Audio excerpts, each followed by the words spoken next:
Good evening, and we begin tonight with that horrific crash right at the height of rush hour. That train crashing with no warning.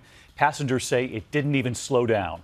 It happened at the Hoboken station in New Jersey, right across the Hudson River here in New York City. The chaos after the crash, dazed passengers making their way out, walking away from the wreckage. Train workers leading them through wires and fallen beams. First responders rushing to the scene. More than 100 people were injured, at least one person dead. ABC's Gio Benitez is on the scene in Hoboken. Tonight, that rush hour horror.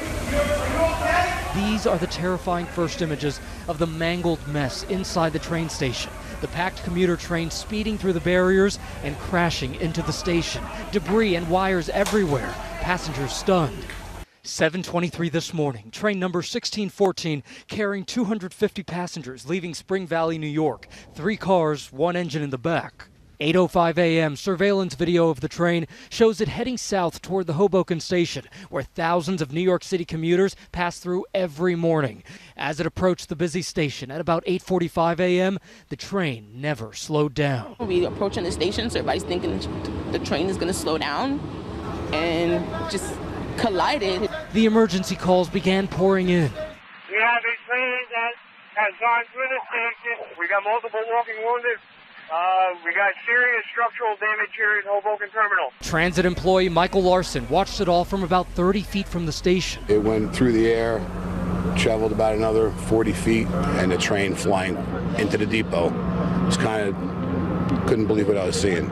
Others simply hearing the crash. All of a sudden, I just hear this wicked, gnarly metal sounds like nails on a chalkboard. As the dust settles, those first images, the first car badly damaged, train officials ushering commuters away from the scene, evacuating one by one through a window. I saw a couple gentlemen bleeding, and some people couldn't walk. The conductor himself, he had blood all over his face and his clothing.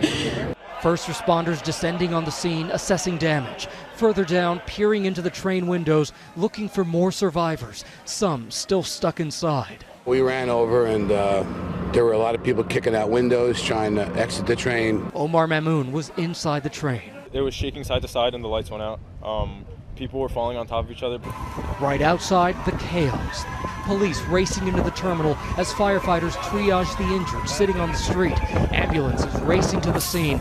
Paramedics with stretchers and wheelchairs loading dozens in, treating the more than 100 injured, some of them critically. The train's engineer, Thomas Gallagher, among those rushed to the hospital. Tonight, he's been treated and released.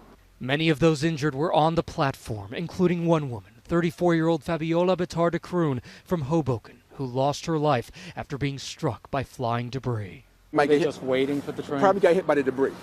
That's probably what happened, because there was debris. I'm talking about iron metal all over the place. You just heard kaboom, and everything just went down. Your body just shook. I swear, it sounded like a bomb. Just a terrible scene this morning, and Gio is with us live from Hoboken tonight. And Gio, the injured, so many still in the hospital. How are they doing? That's right, David. Well, many of those people were seriously injured. They've been in and out of surgery all day long. The good news right now is that they are all expected to survive, David. All right, that is good news. Gio Benitez leading us off. Gio, thank you. That building right behind you, they are so damaged that investigators have been unable to get in to look at parts of the train.